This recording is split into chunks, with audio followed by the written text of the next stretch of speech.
And good day everyone. Today I want to share this aluminum gate.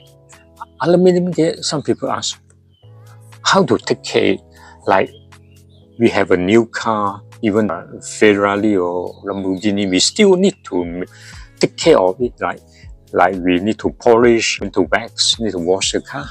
Same like this kind of gate, yeah, it's maintenance free. But if you wish to take care of it, yes, you can. But how to do it? Today I want to show you.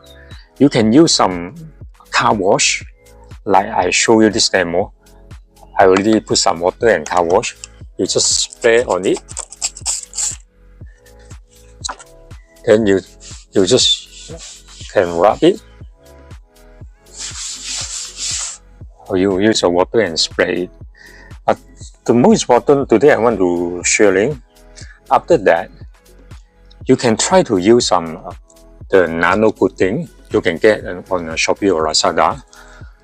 You just spray some nano coating and then you just rub it. I will show you the effect.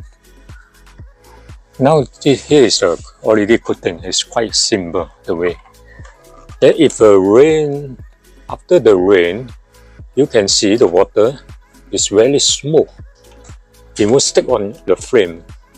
You can see the result. Straight away it drop the water. This is the way you can take care of your aluminum gate. So hope this video can help you all. Thank you. Bye bye.